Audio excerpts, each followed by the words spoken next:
Hi boys and girls, it's Friday. Today's story is Randy Riley's Really Big Hit by Chris Van Dusen. See, Randy was a genius. He couldn't hit the ball. He struck out every time at bat. He wasn't good at all. But something beyond baseball brought a smile to Randy's face. What Randy Riley really loved was stuff from outer space. He studied all the planets. He memorized their tilt. He researched how the thrusters on the rocket ships were built. He knew the constellations and the light years to the stars, and wouldn't it be great, he thought, to ride a bike on Mars. Boys and girls, are you hearing those rhyming words that I'm hearing? Like stars, Mars, face, and space. When Randy Riley got back home, he went up to his room. He knew he stunk at baseball, and it filled his heart with gloom. So he took his favorite robots from the shelf above his bed and staged a game of baseball with the robot team instead. That night before he went to sleep, Randy scanned the sky. And through his spaceboy telescope, a glimmer caught his eye. What do you think caught his eye? Let's make an inference. What do you think he might have seen in his special telescope?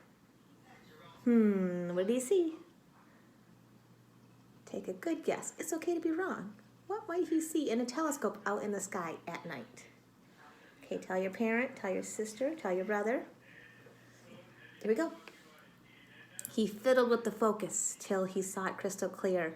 It was a massive fireball, and it was coming near. Alarmed, he started plotting the projection of its path. He formulated diagrams. He double-checked his math. He calculated quickly and concluded with a frown. In 19 days, the fireball would crash into his town. Oh my gosh, what will he do? Will they believe him? Randy Riley flew downstairs to warn his mom and dad. The impact would be major and the damage would be bad. He explained the situation until his face was red, but they told him he was tired and they sent him off to bed. Uh-oh.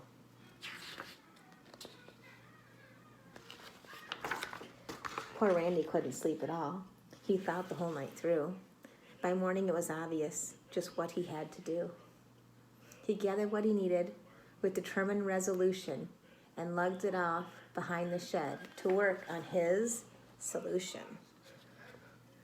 What will he do to let the people know that they're not going to be safe in the town, to let his mom and dad know? Make an inference. What do you think he could do? He only has 18 more days left, right? Okay, what does he do? Get a good idea. So, tell a parent, tell a brother, tell a sister. Randy toiled for 18 days while the other kids had fun. But he was on a mission, so he worked till he was done.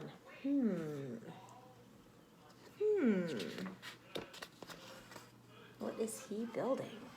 That's what we need to know.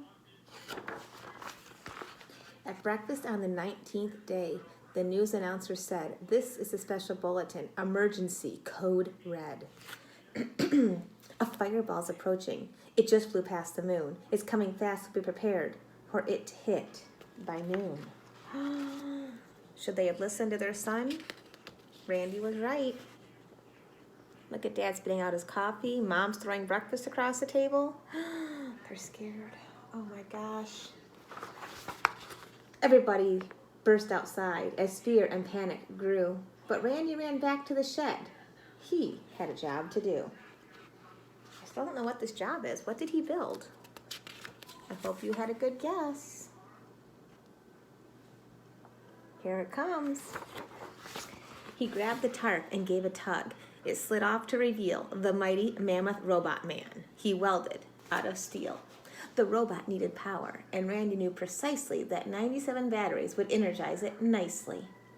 The eyes lit up, the engine whirled. Step 1 was now complete. So far, so good, thought Randy. They now thundered down the street. Anyone guess a robot? I did not guess a robot.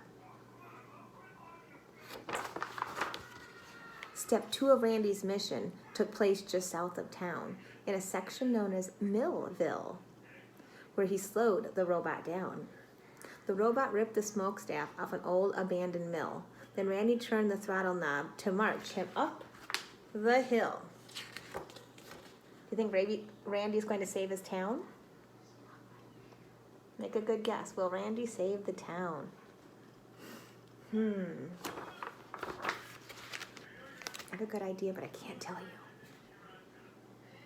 Okay. Get it? Will he save the town? Yes or no? You decide. Tell an adult. Tell mom. Tell dad. Auntie, uncle, grandma, grandpa. Tell somebody. Back in town, the people were as frightened as could be, but Randy knew the time had come for critical step 3. The robot burst out through the trees, stepped up, and took a stance, while everyone fell silent as if frozen in a trance. Oh my gosh. Randy's eye was on the ball. No room for error now. 3, 2, 1, and flip the switch. Switch. A swoosh. And then look at that robot carefully. Oh, what is he going to do? Kapow!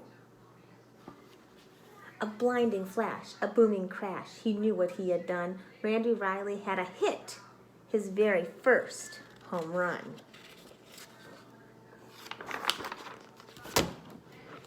The fireball sailed out of sight. A rousing cheer began. Hooray for Randy Riley and his giant metal man!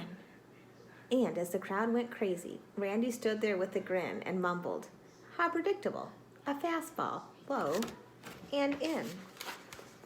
I thought he was going to save his town, boys and girls. Is that what you said?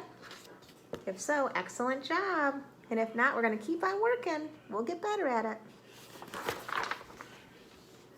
When things returned to normal, after Randy saved the day, he went back to the baseball field to join his friends at play. And though he swings in earnest, he rarely hits the ball. But that's okay, because Randy's had the biggest hit of all. Remember, boys and girls, never give up, okay? You can do anything you put your minds to. I hope you enjoyed this story tonight. I'll see you on Monday.